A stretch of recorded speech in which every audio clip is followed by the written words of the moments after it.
que es viva y eficaz y es más cortante que toda espada de dos filos. Y hay que hacer eso, hay que poner en práctica la palabra del Señor. Yo bendigo la vida del hermano Marco. El hermano Marco, ¿sí te gusta que te digan hermano Marco? No. Ok. Bueno, yo le digo amigo, pero hermano Marco por la solemnidad. Ayúdenme a leer ese título que dice ahí. ¿Cómo dice? ¿Han escuchado eso? Corriendo también se gana, ¿no? ¿Sí han escuchado eso? Corriendo también se gana. O sea, por muy valiente que tú seas, por muy bueno que seas, va a haber momentos en los que más vale correr, ¿verdad? ¿Cuántos son buenos para pelear? ¿Tú eres bueno para pelear? ¿Sí? Era así como es de alto. ¿Tú sí, no, amigo? ¿Sí eres bueno para el trompo? Sí. Eso. ¿Tú, Alex? A ver si todos más o menos. ¿Tú sí? ¿Sí? Míralo. Y todas las peleas, bueno, sí te has peleado algunas veces. Bueno, antes de conocer a Cristo, me imagino, ¿no? No te imagino peleándote en el metro, hermano, o ahí en la calle. Antes de pelearte, bueno, antes de conocer a Cristo, y en alguna ocasión tuviste que decir, mejor ahí nos vemos. Sí, ¿verdad? Es mejor, ¿no? Decía Napoleón, una retirada a tiempo es una victoria. Decía Napoleón Bonaparte, aquel conquistador, aquel militar emblemático francés. Decía, una retirada a tiempo es una victoria. ¿Sabes cuál fue el error de Napoleón? ¿Sí, te acuerdas? Historia, ¿cuántos leyeron la historia de Napoleón Bonaparte en la secundaria? ¿Tú, Diego? Sí, ¿dónde llego ahí? ¿Sabes cuál fue el error de Napoleón Bonaparte? No retirarse a tiempo. Quería conquistar Rusia. ¿Y sabes qué hicieron los rusos? Aguantaron. Y ahí estaban los franceses avanzando hacia la capital rusa. Y ahí querían conquistar. Y viene una temporada de frío en Rusia. Y le decía al ejército, no, ¿sabes qué? Vámonos. Y decía, no, tenemos que conquistar. Y él decía, ustedes sigan avanzando, yo me voy a quedar aquí atrás, aquí en lo calientito, pero ustedes sigan avanzando. Y ahí va el ejército francés avanzando. Llegó un punto en el que ya no pudo avanzar más a causa del frío. Tuvo más bajas que las que pudiese surgir en un enfrentamiento. Napoleón Bonaparte dijo, una retirada a tiempo es una victoria. Sin embargo, el error de Napoleón fue no haberse retirado a tiempo. Entonces, huyendo también se gana, ¿no?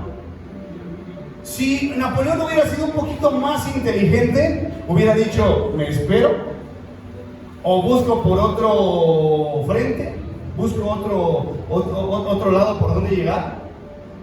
¿Y sabes por qué escogió Napoleón esa parte? Porque era una parte que estaba desolada. Y dijo, aquí no hay nadie, vamos a entrar por aquí.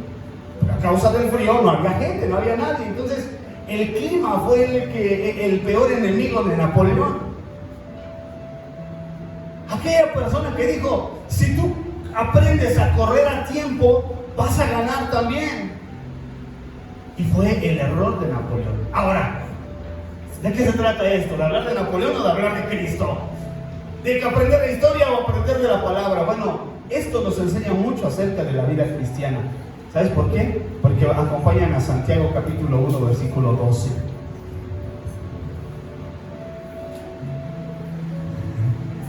¿Cuántos cristianos firmes hay aquí? ¡Aleluya! ¿Cuántos cristianos fortalecidos hay en esta mañana aquí? Gloria a Dios. Dice Santiago capítulo 1, versículo 12. bienaventurado el varón que soporta la tentación. Porque cuando haya resistido la prueba, recibirá la corona de vida que Dios ha prometido a los que le aman. Cuando alguno es tentado, no diga que es tentado de parte de Dios, porque Dios no puede ser tentado por el mal, ni Él tienta a nadie, sino que cada uno es tentado cuando de su propia concupiscencia es atraído y seducido. Entonces la concupiscencia, después de que ha concebido, da a luz el pecado. Y el pecado, siendo consumado, da a luz, ¿qué? La muerte. Santiago capítulo 1, versículo del 12 al 15.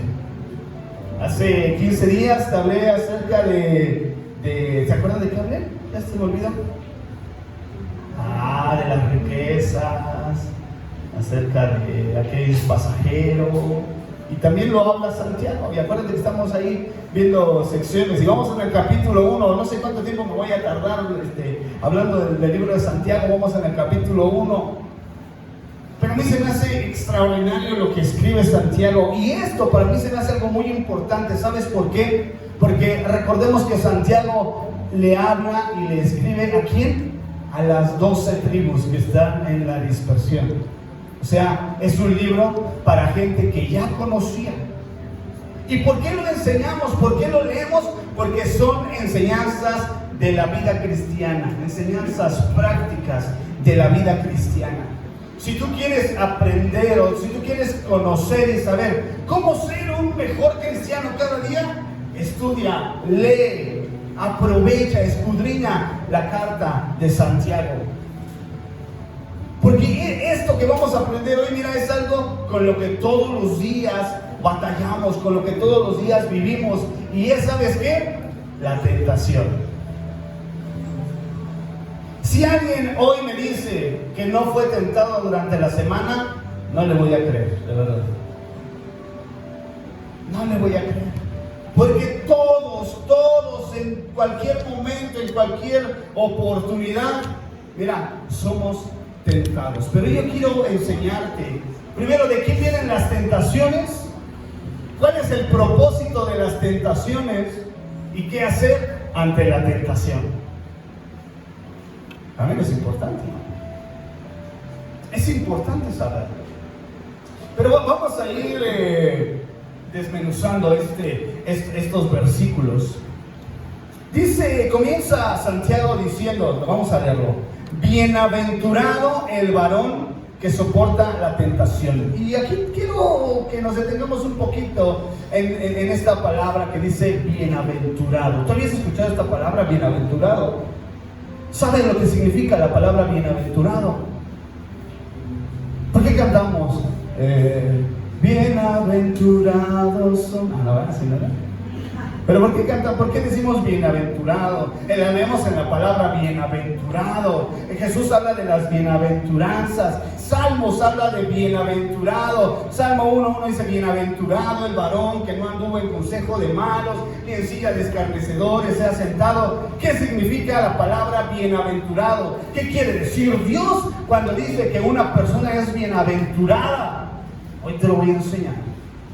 Bienaventurado es una expresión, aquí puse son, no sé por qué puse son, pero es una expresión que se refiere a un gozo profundo del alma. Cuando la Biblia habla de una persona bienaventurada, se refiere a una persona que tiene un gozo profundo dentro de su corazón, que tiene un gozo dentro de su alma. Esa es una persona bienaventurada. Una persona bienaventurada es una persona feliz. Voltea a ver a tu hermano y fíjate si es bienaventurado. No, pues no. Sí, de verdad. Bienaventurado significa feliz, dichoso, que tiene un gozo profundo. Ser bienaventurado significa ser feliz. Una persona alegre que vive por Dios y vivir para Dios. Eso significa bienaventurado. El deseo de Dios es que tú seas bienaventurado. Dile a tu hermana, a tu hermano que tienes a tu lado, Dios quiere que tú seas bienaventurado. Dile otra vez, Dios quiere que tú seas bienaventurado.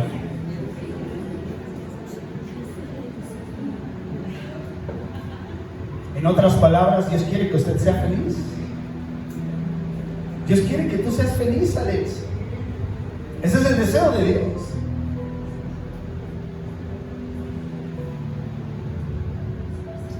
Si yo voy a la calle y le pregunto a la gente, agarro mi micrófono, agarro una cámara, así como lo hacían antes, ¿no? Así, el Vox Populi, y le preguntaban a la gente, oiga, ¿es usted feliz? ¿Qué crees que dirían? Afuera. ¿Qué crees que dirían?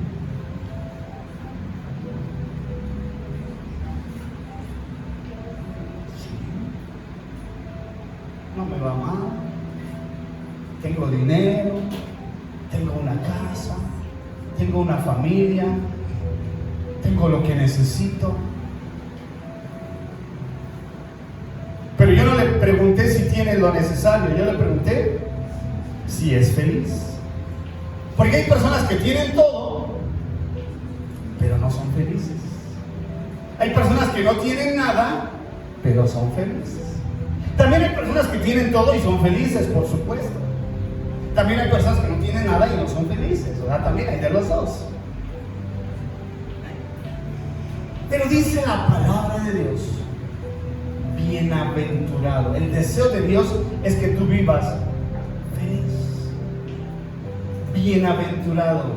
Ahora, dice aquí Santiago, bienaventurado, o sea, feliz el varón que soporta la tentación, ¿no? Si bienaventurado significa ser feliz, quiere decir que aquel que soporta la tentación, ¿cómo es? ¿No? En ese contexto, una persona que soporta la tentación, ¿cómo debe de ser? Feliz. O sea que la felicidad viene de las bendiciones de Dios. O sea, la felicidad sí la da el Señor, pero la felicidad también la provoco yo. ¿No? ¿Está de acuerdo? Te voy a decir por qué. Dice Santiago, bienaventurado el varón que soporta la tentación. Ahora sí vamos a entrar en materia. ¿Cuál es el propósito del diablo?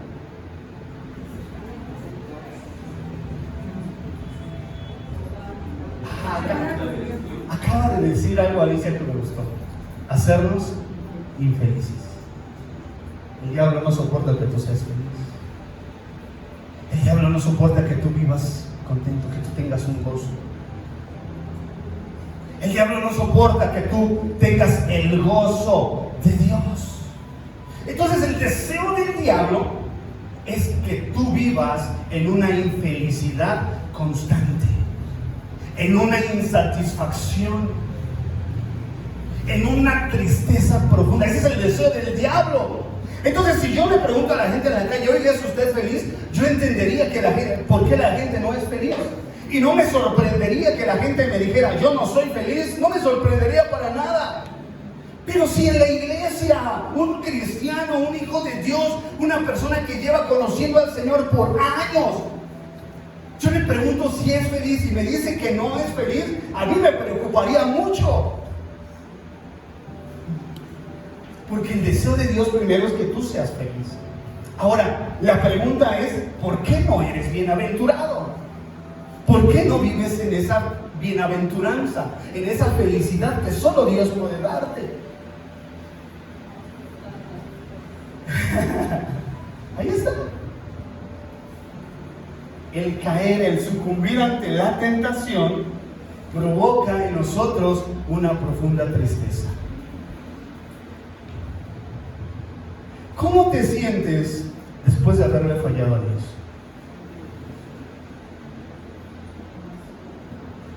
¿Cómo vas? Dijo que bien. No, sigue. ¿Cómo te sientes después de haberle fallado al Señor? Ahora, el deseo del diablo es que tú vivas triste. El deseo del diablo es que tú siempre vivas así. No soy nada, no soy nada. Ese es el deseo del diablo. Y el deseo de Dios es que tú vivas gozoso, pleno, feliz. Ese es el deseo de Dios. ¿Cómo puede lograr el diablo hacerte sentir como basura, como dijo Pili? Si el diablo viene y te susurra al oído, eres una basura, puedes contestarle con la palabra y decirle, no, porque el Señor me ha hecho real sacerdocio, linaje santo, linaje escogido, pueblo santo, para anunciar las virtudes de aquel que me llamó de las tinieblas a su luz admirable. Y sí, el diablo te puede decir, mira, no vales nada, y tú puedes contestar con la palabra, yo soy hijo de Dios, yo soy una princesa, yo soy un rey. Excelente, sí. Pero ¿sabes cómo puede hacerte que tú te sientas mal y que no puedas adorarle, y que no puedas orar, y que no puedas levantar tus manos, y que vivas en una tristeza de la que no puedes salir? ¿Sabes cómo puede lograrlo? Haciéndote caer.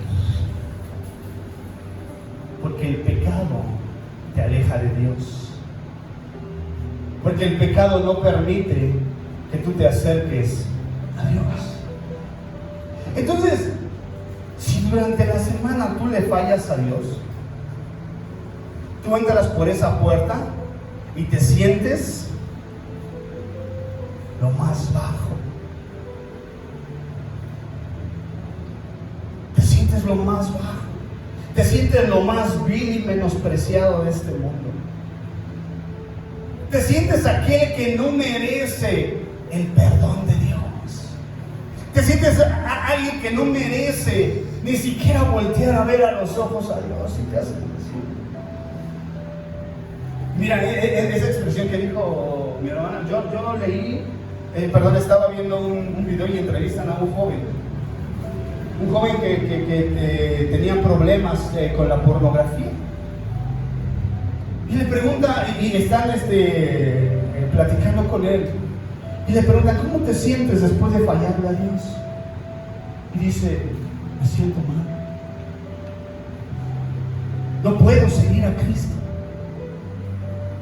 Yo no puedo seguir a Cristo. Yo ya no puedo ser llamado su hijo. ¿Sabes por qué? Porque el deseo del diablo es alejarte del propósito de Dios.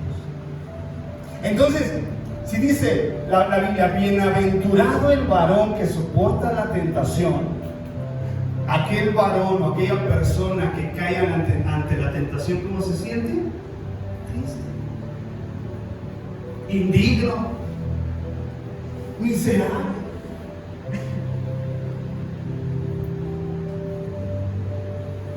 ¿Cuántos bienaventurados hay aquí en esta mañana?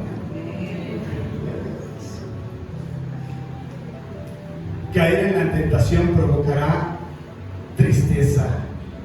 Soportarla producirá felicidad.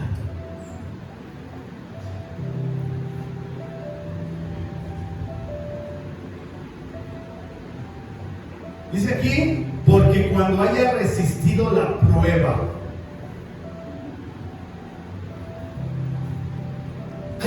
Hay un concepto que se puso muy de moda durante la pandemia. Yo creo que tú lo has escuchado, y es la resiliencia. ¿Sí, resiliencia o resiliencia? Resiliencia. ¿Sí lo has escuchado ese término? ¿Qué significa la resiliencia? ¿Qué? ¿Alguien tiene otro concepto de resiliencia? Sí lo habían escuchado, ¿verdad? ¿No? Se puso muy de moda, muy de moda en la pandemia. Y salían políticos, salían secretarios de Estado a decir, para esta pandemia necesitamos resiliencia. ¿Sabes qué significa la resiliencia o hacia dónde lo...? Ser capaz de afrontar eventos difíciles. Cuando pasa algo malo, sientes ira, sufrimiento y dolor. Sin embargo, puedes seguir adelante y lo significa psicológicamente. La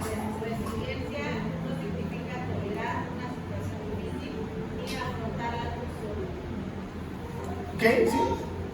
La resiliencia se refiere a la condición de algunos materiales, porque esto es algo de física. Se refiere a la condición de algunos materiales para volver al estado original después de haberle aplicado alguna fuerza. Por ejemplo, no se me ocurre un material que logre eso, pero imagínate que una liga, que tú la estiras, y cuando la sueltas, regresa al estado en el que estaba. Después se va haciendo más flojita, ¿verdad? Por eso digo, no se me ocurre un material que logre regresar al estado en donde estaba. Puede doblarse, y cuando se le termina de ejercer la fuerza, regresa al lugar en el que estaba. Por eso se utilizó en la pandemia, porque decía, estamos pasando algo fuerte, pero tenemos que levantarnos y tenemos que regresar al lugar en el que estábamos, tenemos que regresar, tenemos que sobreponernos a lo que estamos viviendo. Pero y en psicología te hablan de la resiliencia y dicen, mira, tú tienes que afrontar las situaciones, y si te pasó eso, tú te tienes que levantar, tienes que sacudirte y otra vez vas para adelante, y eso lo toman y te hablan de la resiliencia. Pero Santiago no habla de la resiliencia, porque si yo te dijera, tú tienes que ser resiliente, o tú tienes que levantarte y sacudirte el polvo después de haberle fallado a Dios, yo puedo hablarte de eso.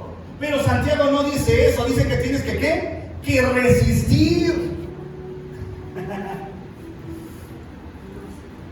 Santiago dice que tienes que resistir. Porque el que yo te hable y que te diga, tú tienes que ser resiliente, después de fallarle a Dios te levantas, te sacudes y dices, ya no pasa nada, vamos a seguir adelante, voy a seguir y adelante. Lo tenemos que hacer, por supuesto, no te puedes quedar en la condición en la que estabas. Pero ¿qué es mejor? ¿Qué es mejor? Resistir.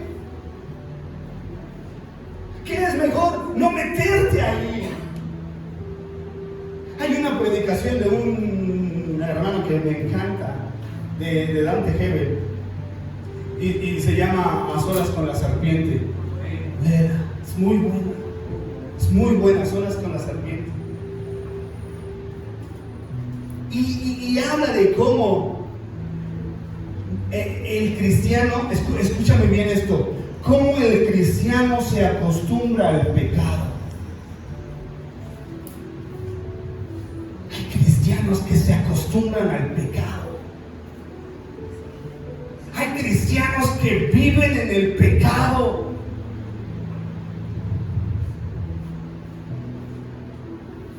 Jesús, cuando habló y cuando predicó, que dejó bien en claro que Dios no tolera el pecado.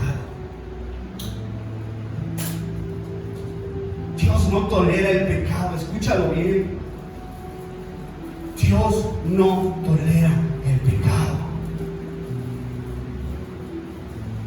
Te perdona, por supuesto. Te ama y te recibe, por supuesto que sí. Pero lo que hace el pecado es alejarte de Dios. Y este varón cuando predica, el que te acabo de decir, dice cómo hay cristianos que tú dices, no pasa nada. Tú te sientes más fuerte que el mismo pecado. Tú te sientes más fuerte que esa situación que te va a provocar a caer en pecado. Por ejemplo, una persona que tiene problemas con el alcohol, dice, me voy a tomar una, porque yo soy más fuerte que el alcohol. Y dice, me puedo tomar otra porque yo puedo vencer al alcohol.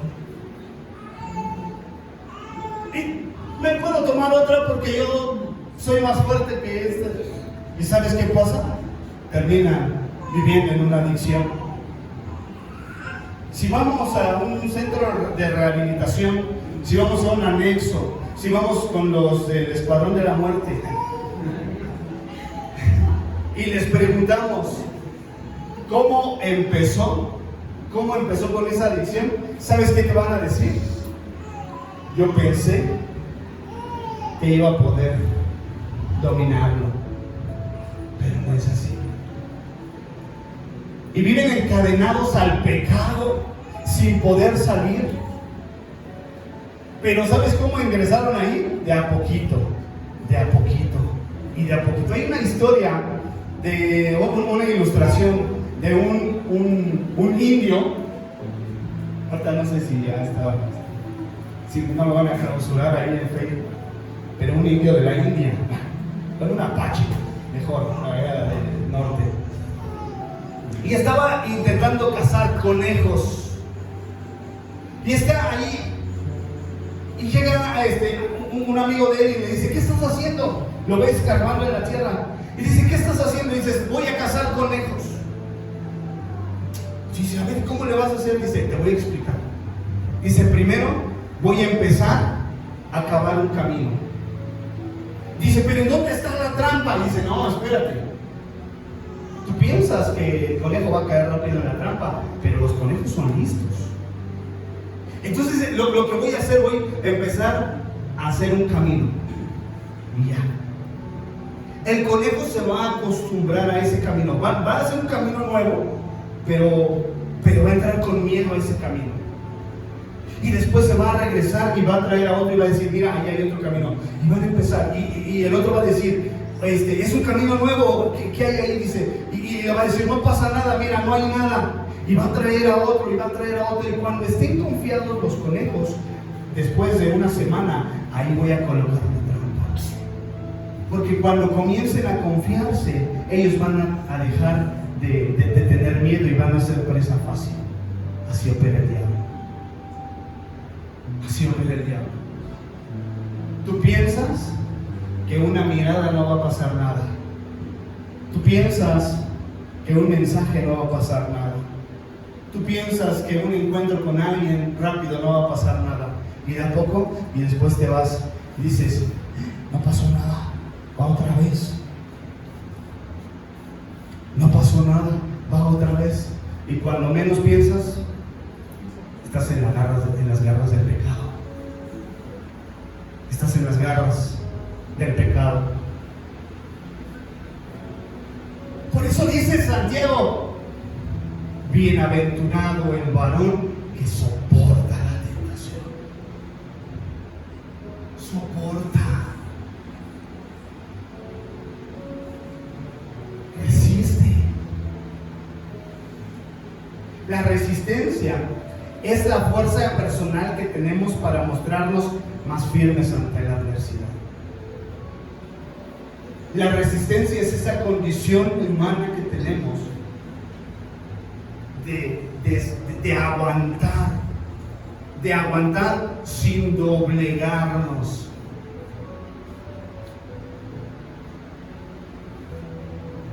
Cuando tú quieres cargar algo, estaba leyendo un poquito en la mañana, y dice que los músculos tienen una, hace rato le agarré los músculos al Alejandro, digo, no, sí está. Sí, está. Dice que los músculos tienen una capacidad de resistencia. Entonces, si yo quiero ahorita levantar un bulto de cemento, no lo levanto. En la espalda, no lo aguanto. Pero en la medida en que yo vaya poco a poco, voy a resistir cargar más. ¿Qué quiere decir esto? Todos los días, mi hermano, nos enfrentamos a tentaciones, todos los días. Todos los días. Todos los días va a venir el diablo a decirte, ¿te acuerdas cómo tentó la serpiente a Eva? Mira, el oído. ¿Cómo te muestra el pecado del diablo? Qué bonito. ¿Quieres ser feliz? 2 mujeres, un camino. ¿No? ¿Quieres ser feliz? Mira, ese hombre, ve la telenovela, o sea, esa telenovela, Dios mío. Al final llegan las 2 mujeres con el hombre y le dicen, ya lo hemos decidido. Las dos vamos a estar contigo porque queremos que seas feliz. Y todos vamos a estar felices. En los 90s. En los 90s, así, dos mujeres en camino. ¿Qué decían los hombres que veían esa telenovela? Yo también quiero vivir ese sueño, Señor Cool. Yo también quiero vivir ese sueño. Esa es felicidad. Yo también quiero ser feliz igual que él. Matrimonios destruidos, familias separadas. O sea, no, es un caos. Es un caos. ¿Por qué? Porque el diablo te presenta el pecado como algo atractivo. Así como cuando ves un comercial de los infomerciales que dicen es lo mejor del mundo para que, mira, ya no vuelvas a sufrir, y lo compras y no sirve para nada. Bueno, así te muestra el diablo el pecado. Te muestra la cara bonita, pero no te muestra las consecuencias que es caer en el pecado. Y es que no vas a ser feliz. Entonces, resistir tiene que ver con afrontar, con aguantar. Y el último de los casos, con huir. ¿Te acuerdas de José? ¿Qué pasó con José? Está ahí para todos los hombres, a ver.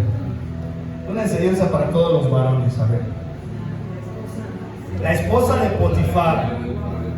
O sea, imagínate, la esposa del faraón. ¿Cómo cuidaba el faraón a su esposa? Le ponía, ¿cómo se llama que se ponen los labios? Botox. Imagínate ahí, Botox. Las mejores pinturas. Toda una buchona. Su troca. ¿Cuánto dinero tenía la esposa de Potifar? Y ve a un jovencito ahí y dice, yo lo quiero para mí. Tráiganme a José. Ahorita. Tráiganmelo. Hola. Tráiganme a José.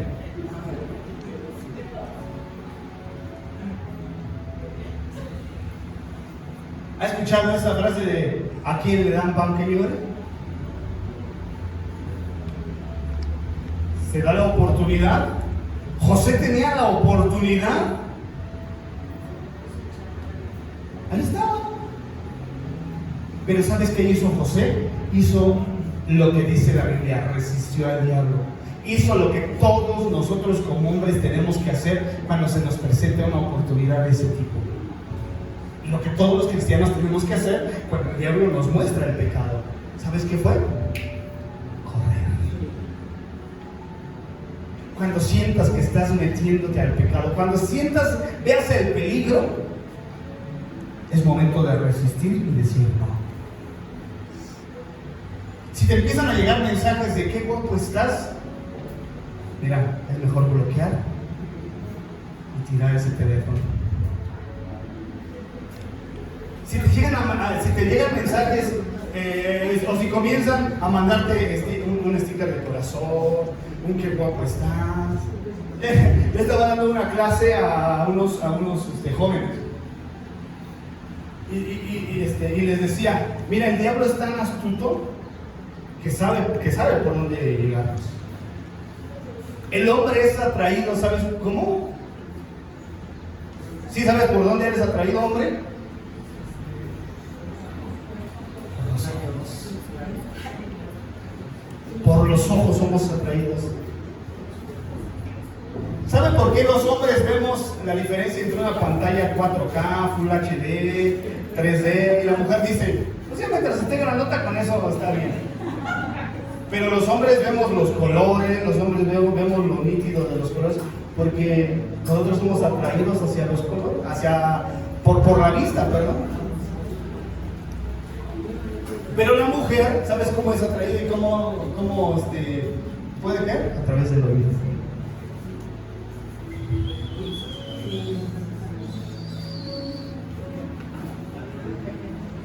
Qué bonito me habló el pollero. Ahí estás, y ahí eres fiel al pollero, porque te dice qué bonita, qué guapa, miren cómo va. Digas, no, me voy a pintar para que lo vuelva a decir, ¿no? Y ahí vas.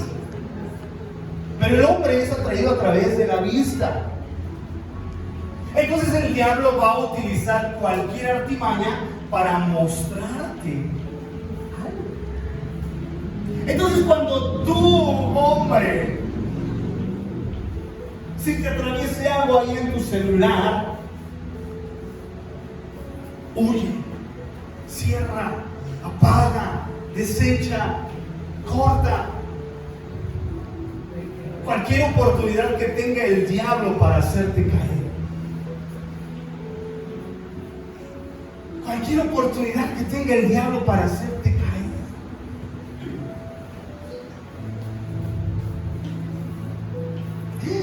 Llevo 6 diapositivas. Sí, por eso no quería que se viera. Pero está bien. Porque cuando haya resistido la prueba, vamos al versículo, yo creo que nada más voy a dar un versículo. Bienaventurado el varón que soporta la tentación. Así entonces. Porque cuando haya resistido la prueba, recibirán la corona de vida que Dios ha prometido a los que le temen, a los que le aman. Voy a permitirme nada más hablarte de las coronas que aparecen en la Biblia. Y en una oportunidad posterior me voy a adentrar a estas coronas. Pero la Biblia habla de 5 coronas que nos van a ser dadas a nosotros como cristianos en aquel tiempo. Una de ellas es la corona de vida.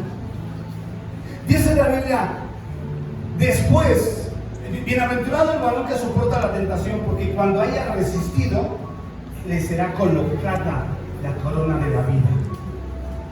O sea que hay un beneficio, hay una bendición al tú soportar la prueba. Te las puse ahí: la corona incorruptible, la corona de regocijo, la corona de justicia, la corona incorruptible de gloria y la corona de vida. Son 5 coronas. En algún momento te voy a explicar cada una de ellas. Porque una es por ganar almas, otra es para los siervos, otra es por eso, por haber resistido al diablo. O sea, son 5 coronas que hablan. Algunos dicen que son 7, yo tengo 5 ahí separadas. Pero hay una bendición. Imagínate, ¿qué sería esto? ¿Qué sería esta vida si no tenemos una esperanza en Cristo? ¿Cuál sería la recompensa que tuviésemos de parte de Dios? La esperanza de vida. Si no viviéramos con esa esperanza de que en algún momento estaremos delante del Señor, y el Señor delante de nosotros nos dirá: bienvenido al gozo de tu Señor, buen siervo fiel. Luego así, porque siento que vamos a estar así. Resististe la tentación, resististe hasta el último momento, y nos coloque la corona de la vida. Imagínate que salvos vamos a ser todos aquellos que hemos recibido a Cristo. Salvos seremos aquellos que aceptamos a Cristo en el corazón y le seguimos y le servimos. Pero coronas no tendremos todos.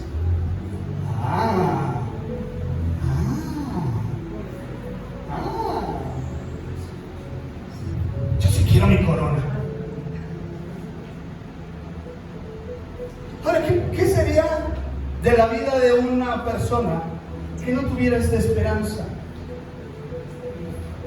Viviría dándole rienda suelta a su carne, a sus emociones, a sus deseos. Y viviría disfrutando la vida. ¿Por qué? Vida solo hay una. Porque a este mundo vinimos a gozar. Pero no. Dice aquí en versículo 13: Cuando alguno es tentado, no diga que es tentado de parte de Dios, porque Dios no puede ser tentado por el mal, ni Él tienta a nadie. Hay una diferencia entre la prueba y la tentación. Son dos cosas diferentes. Una es la prueba y otra es la tentación. La prueba es aquella que Dios te da, o aquella que Dios te pone para probar tu fe, para probar tu vida. Dice la Biblia en Deuteronomio que Dios probó al pueblo para ver lo que había en su corazón. ¿Sí?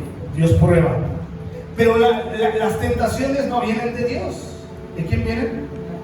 Del diablo. Ajá, el diablo. Hay una predisposición natural a la maldad. Y el maligno quiere hacer que nosotros caigamos. Pero dice la Biblia, en el siguiente versículo, que somos tentados de acuerdo a nuestra propia concupiscencia, o sea, nuestros propios deseos. Pero ahorita voy a ir para allá. Entonces, la prueba y la tentación son dos cosas diferentes. Dios no fue el autor del pecado, ¿estás de acuerdo? ¿Quién fue el autor del pecado? ¿Quién inventó el pecado? A ver, hay una pregunta. ¿Quién inventó el pecado? ¿Dios? Chanclas, Satanás.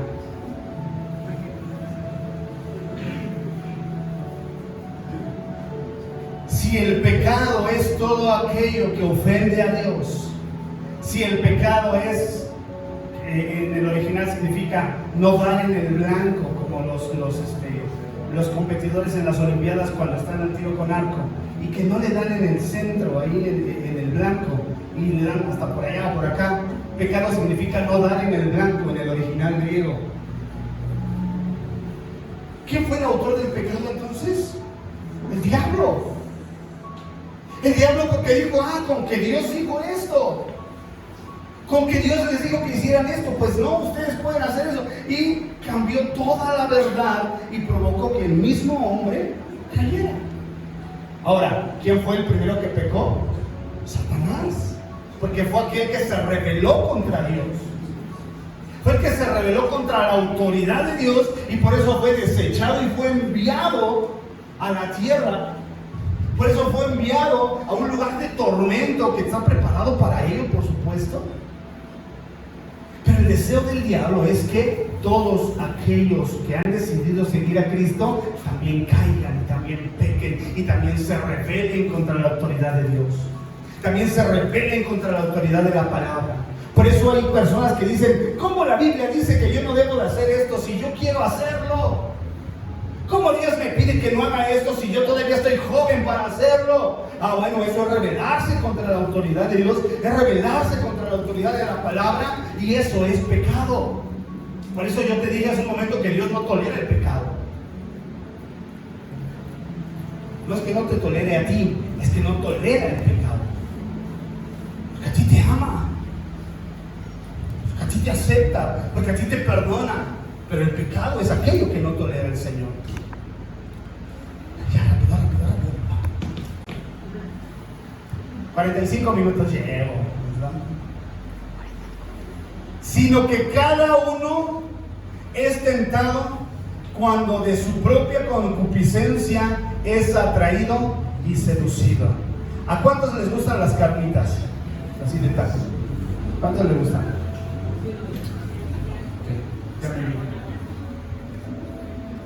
El diablo no va a utilizar lentejas para tentarme a mí. Imagínate que el diablo venga y me presente un platote de lentejas así grandote. Mira, cómetelo. Y mi esposa me obliga a comerme las lentejas, ya me lo el diablo. Ahora el diablo va a poder hacer que yo me las coma.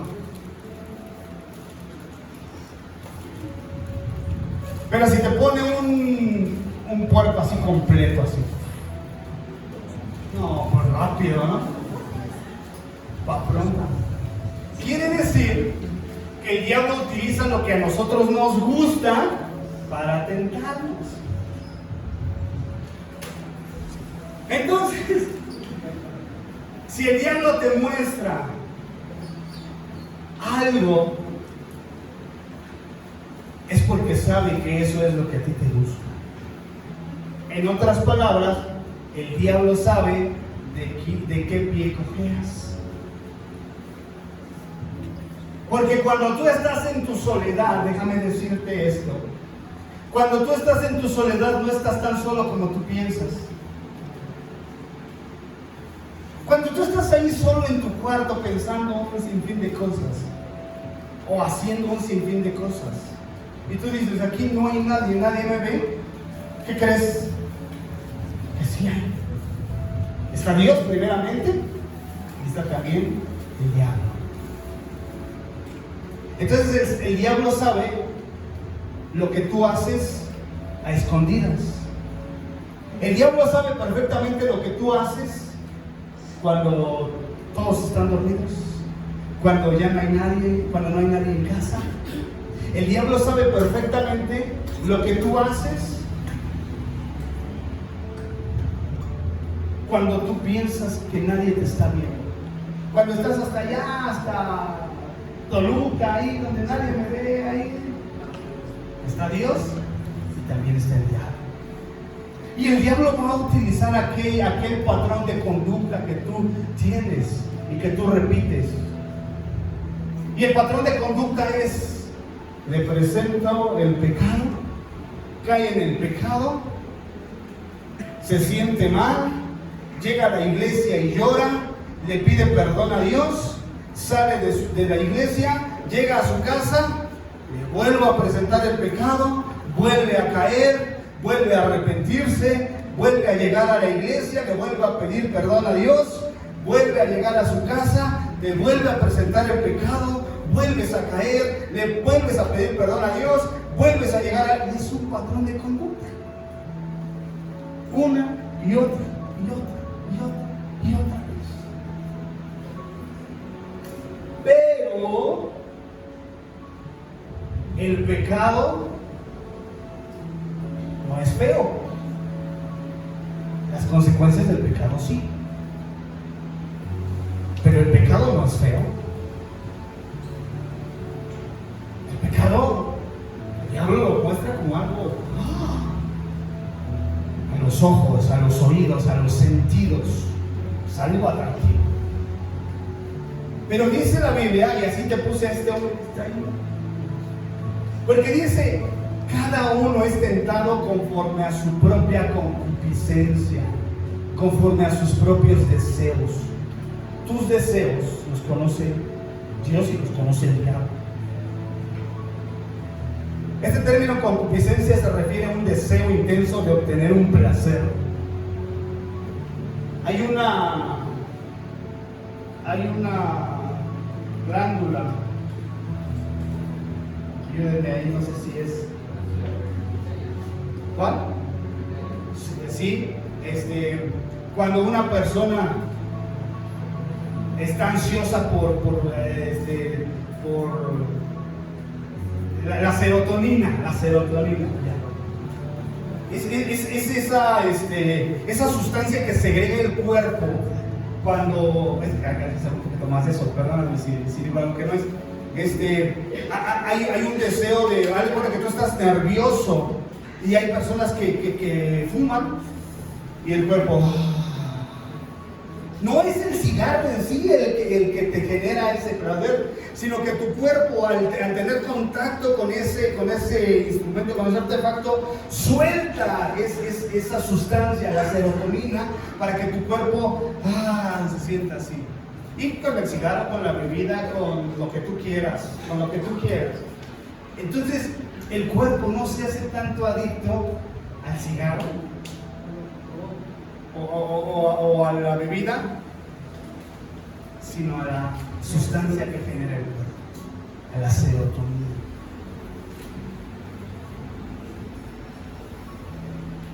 Muchos asocian la concupiscencia con el placer sexual solamente.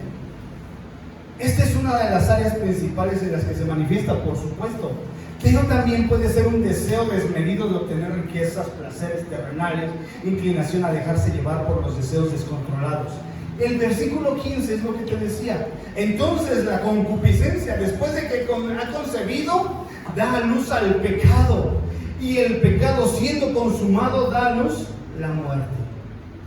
Entonces es como el triángulo del fuego. ¿Han visto el triángulo del fuego? ¿Qué se necesita para que haya fuego? Combustible, oxígeno y algo que detone, una chispa que detone el fuego. Si hay una chispa y hay combustible, pero no hay oxígeno, no se puede dar el fuego, ¿está de acuerdo? Si hay gasolina y hay oxígeno, pero no hay ninguna chispa, no pasa nada. Entonces el pecado es así. Necesitan algunos elementos para que se genere el pecado. Y dice Santiago una vez que esa concupiscencia, que ese pecado concibe, da a luz el pecado, da a luz el fallarle a Dios. Cuando ese deseo que hay en ti concibe, da a luz el pecado. Y después del pecado, ¿qué dice que viene? La muerte. Entonces es un proceso.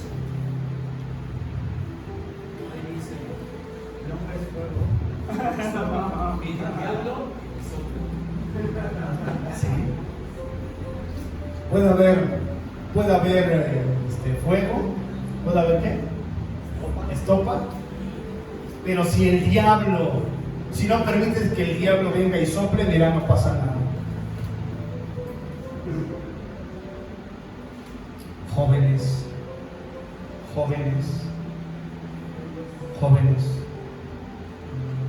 hagan lo que hizo José, huyan. Cuando sientan que la hormona está, mira, huye Alejandro, es lo mejor que puedes hacer. Huye Gamaliel, lo primero, huye ante la tentación. Ami, huye Dana, huye Jocelyn, huye Belén. ¿Qué me falta? Huye Dana, huye Yadira, huye, todos huyan. Huye, es lo mejor que puedes hacer. Porque no hay nada peor. No hay nada más triste que vivir sintiéndose como que Dios ya no me va a perdonar. Porque ya le pedí perdón una vez, ya le perdí 2 veces, ya le pedí 3 veces. ¿Sabes qué es lo que tienes que hacer? Aléjate. Dice la Biblia, el que se arrepiente y se aleja, alcanza misericordia.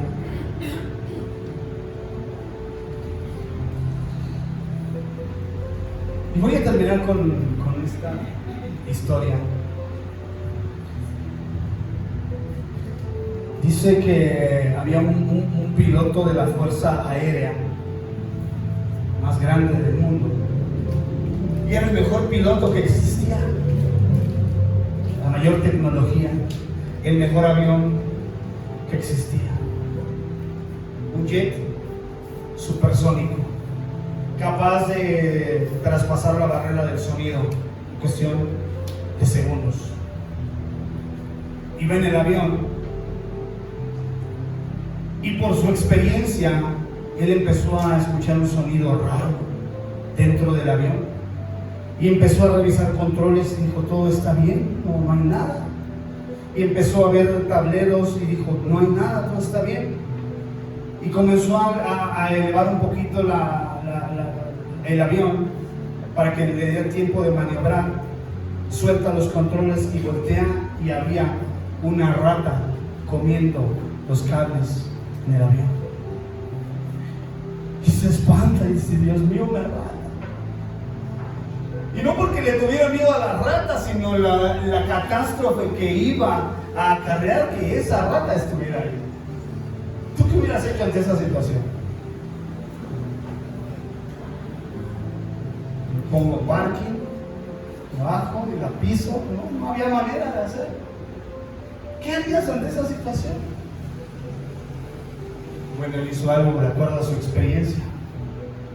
Se acomodó su máscara de oxígeno y comenzó a levantar el avión Lo más que pudo, lo más que pudo, lo más que podía resistir el avión y lo más que podía resistir él. Y volvió a ver y vio que seguía el ratón y subió más, todavía más. Hasta que dejó de escuchar al ratoncito. Comenzó a descender y cuando llegó a tierra volteó y vio que el ratoncito se había muerto. ¿Qué le faltó? Oxígeno.